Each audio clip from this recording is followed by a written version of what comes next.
संसदेत परीक्षा सुधारणा, पेपर फुटी आणि विद्यार्थ्यांच्या भविष्यावर चर्चा व्हायला हवी होती, पण गेल्या 2 दिवसांमध्ये संसदेत सर्वाधिक चर्चा झाली ही नव्यानं नियुक्त झालेल्या शिक्षण मंत्री प्रल्हाद जोशी यांच्यावर झालेल्या विरोधकांच्या जोरदार हल्ल्याची. सुप्रिया सुळे, प्रियंका गांधी, राहुल गांधी आणि जयराम रमेश यांनी एकामागोमाग एक टीका करत सरकारला कोंडीत पकडण्याचा प्रयत्न केला. परिणामी परीक्षा विधेयकावरील चर्चा बाजूला पडली आणि संपूर्ण सभागृह राजकीय आरोप प्रत्यारोपांनी दणाणून गेला. नेमकं संसदेमध्ये शिक्षण मंत्री प्रल्हाद जोशी यांच्यावर कोणते आरोप केले, सुप्रिया सुळे का भडकल्या होत्या आणि या सगळ्यामध्ये चूक नेमकी कुणाची होती, हेच आजच्या व्हिडिओत सविस्तर पाहायचंय. नमस्कार. धर्मेंद्र प्रधान यांनी शिक्षण मंत्री पदाचा राजीनामा दिल्यानंतर भाजपने प्रल्हाद जोशी यांच्याकडे शिक्षण खात्याची जबाबदारी सोपवली. मात्र त्यांच्या नियुक्तीच्या पहिल्याच दिवसापासून विरोधकांनी आक्षेप घ्यायला सुरुवात केली.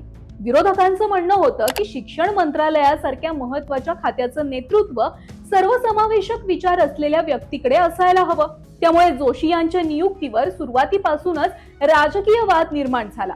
या वादाला खरी ठिणगी पडली ती लोकसभेतील एका चर्चेमध्ये. परीक्षा विधेयकावर चर्चा सुरू असताना शिक्षण मंत्री प्रल्हाद जोशींनी लोकसभा अध्यक्षांकडे भाजपच्या खासदारांना अधिक वेळ देण्याची विनंती केली. याच मुद्द्यावर राष्ट्रवादी काँग्रेसच्या खासदार सुप्रिया सुळे उभ्या राहिल्या आणि त्यांनी थेट शिक्षण मंत्र्यांना लक्ष्य केलं. सुळे म्हणाल्या, संसदेतील माझ्या इतक्या वर्षांच्या कारकिर्दीत मी पहिल्यांदाच एका कॅबिनेट मंत्र्याला अध्यक्षांसोबत वेळ वाढवून देण्यावरून वाद घालताना पाहतीये. हा तुमच्या घरचा कार्यक्रम नाहीये. तुम्ही शिक्षण मंत्री आहात, जबाबदारीनं वागा.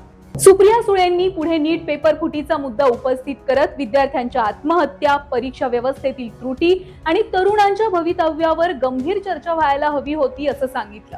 त्यांच्या या वक्तव्यानंतर सभागृहातील वातावरण आणखी तापलं.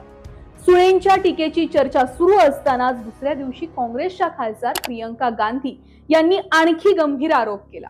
त्यांनी बिल्किस बानो प्रकरणाचा संदर्भ देत प्रल्हाद जोशी यांच्या पूर्वीच्या भूमिकेवर प्रश्न उपस्थित केले. ज्या व्यक्तीनं बलात्कार प्रकरणामधील दोषींच्या सुटकेनंतर आनंद व्यक्त केला होता, अशा व्यक्तीला देशाचा शिक्षण मंत्री बनवून सरकार महिलांना नेमका कोणता संदेश देत आहे, असा सवाल प्रियंका गांधींनी संसदेमध्ये उपस्थित केला. प्रियंका गांधी यांच्या या वक्तव्यानंतर सत्ताधारी पक्ष संतप्त झाला. भाजपच्या खासदारांनी या वक्तव्याचा तीव्र निषेध करत प्रियंका गांधी यांनी सभागृहाची माफी मागावी अशी मागणी सुद्धा केली.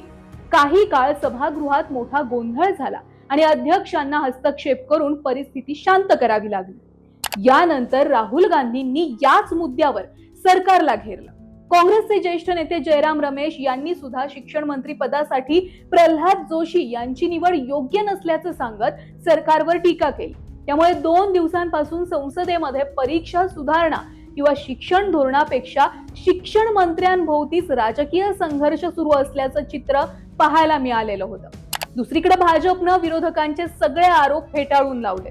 सरकारचं असं म्हणणं आहे की विरोधक मुद्दाम शिक्षण मंत्र्यांची प्रतिमा खराब करायचा प्रयत्न करतात आणि विद्यार्थ्यांच्या प्रश्नांवर गंभीर चर्चा होऊ नये म्हणूनच राजकीय वातावरण तापवलं जात आहे. तर विरोधकांचं म्हणणं आहे की शिक्षणासारख्या संवेदनशील खात्याचं नेतृत्व करणाऱ्या व्यक्तीची सार्वजनिक भूमिका आणि पूर्वीची विधानं तपासली जाणं आवश्यक आहे. या संपूर्ण वादात एक गोष्ट मात्र स्पष्टपणे दिसून आली आहे. संसदेमध्ये विद्यार्थ्यांच्या भवितव्याशी संबंधित महत्त्वाच्या मुद्द्यावर चर्चा होणं अपेक्षित असताना बहुमोल वेळ राजकीय आरोप प्रत्यारोपांमध्ये खर्च झाला. पेपर फुटी, परीक्षा व्यवस्थेमधील सुधारणा आणि तरुणांच्या भविष्याबाबत ठोस चर्चा होणं ही आजची खरी गरज आहे. आता या संपूर्ण घडामोडीमध्ये तुम्हाला कुणाची भूमिका योग्य वाटते?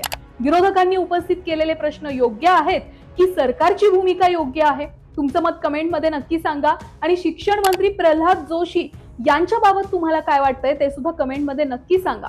सगळ्यात महत्त्वाचं म्हणजे या सगळ्या आरोप प्रत्यारोपानंतर सगळ्यात महत्त्वाचं म्हणजे संसदेमधील सत्ताधारी आणि विरोधक यांच्या आरोप प्रत्यारोपानंतर शेवटी विद्यार्थ्यांचं जे विधेयक होतं, विद्यार्थ्यांसाठीचं जे विधेयक होतं ते मान्य करण्यात आलंय आणि ते लागू करण्यात आलंय. ही एक सकारात्मक गोष्ट म्हणावी लागेल. त्यामुळे संसदेमध्ये आरोप प्रत्यारोपासोबतच या गोष्टीवरून हे समजलं की विद्यार्थ्यांच्या किंवा जनतेच्या हिताचं जे काही असेल ते बोलणं, त्यावर चर्चा करणं गरजेचं आहे, असं आता सध्या जनतेचं मत आहे. शेवटी विद्यार्थी विधेयक हे मान्य केलं गेलं आणि ते लागू केलं गेलं ही सगळ्यात सकारात्मक गोष्ट म्हणावी लागेल.